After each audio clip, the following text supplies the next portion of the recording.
If you had asked me in 2013 when we first published that she was, worth $3 billion and would she be off the list within a decade, I don't think I would have guessed that. Isabel dos Santos, a name that once epitomized power, wealth, and influence, a name synonymous with ambition. Born into a political dynasty that ruled Angola for nearly 4 decades, Isabel's rise to the top was nothing short of meteoric. Her path to power was paved with promises, opportunities, and, at times, dark secrets. But her story is not just one of triumph. It is also a tale of how empires built on corruption can come crashing down, hard.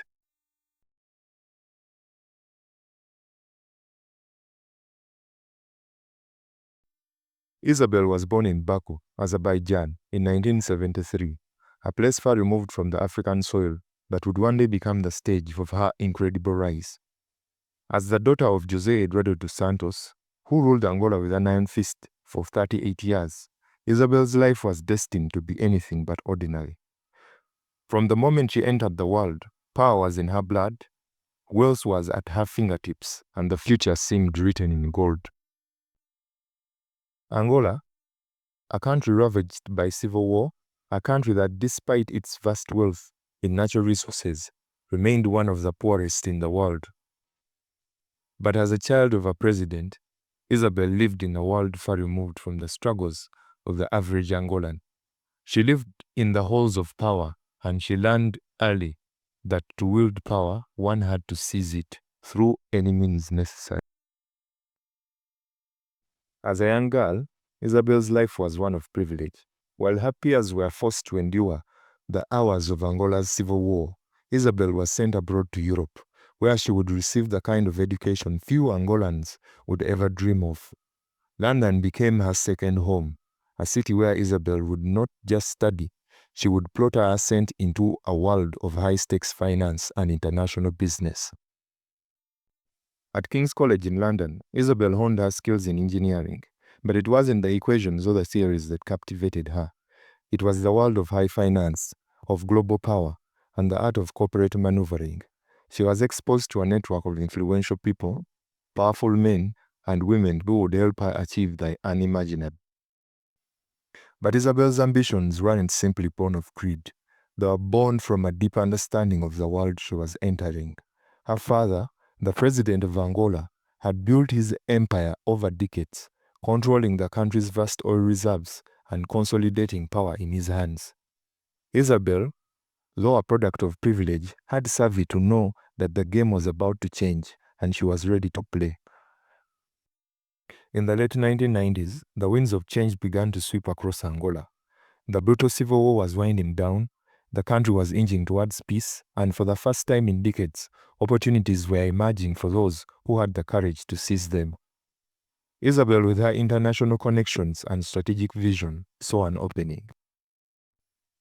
In 1999, she entered the business world with a bang.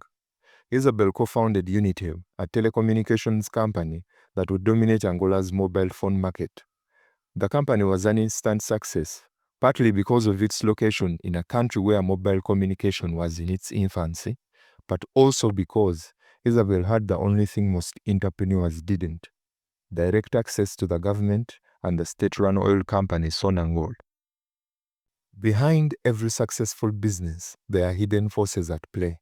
In Isabel's case, her access to the power corridors of Luanda meant she could secure deals others could only dream of.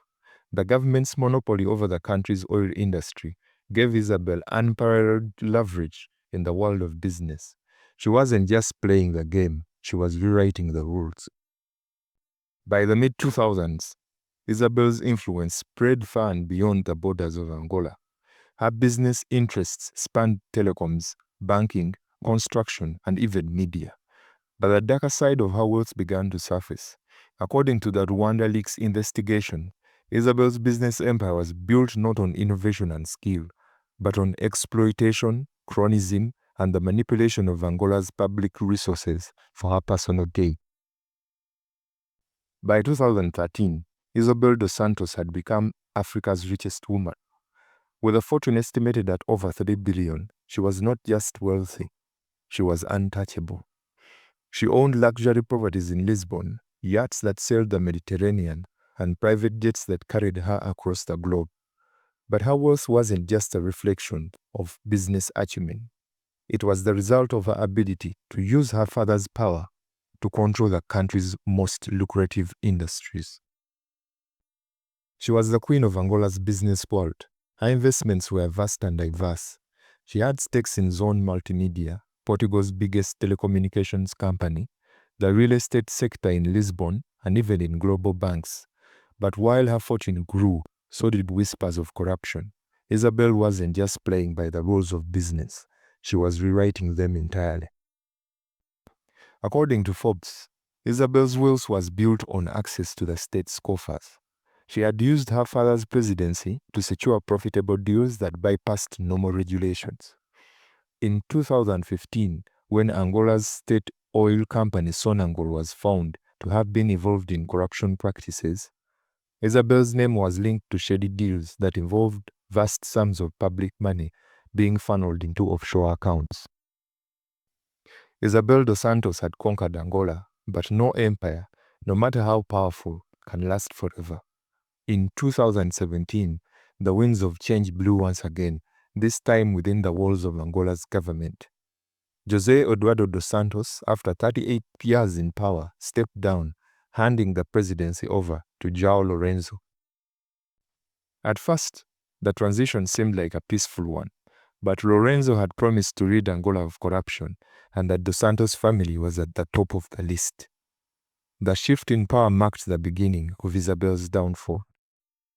Isabel was no longer the darling of Africa's elite. She was a fugitive. Her wealth, once considered untouchable, was now under scrutiny. Her assets were frozen, and investigations were launched across Angola, Portugal, and even the United States. But Isabel didn't just surrender quietly. She fought back, claiming her innocence. She argued that the charges were politically motivated, an attempt to tarnish her family's legacy. Isabel dos Santos' once thriving empire has crumbled. Her investments have been seized, her name tarnished, and her reputation shattered. The Angola she once controlled now stands in a fragile peace, as her father's legacy is slowly dismantled by the very system he helped create. But the legacy of Isabel dos Santos is not one easily erased.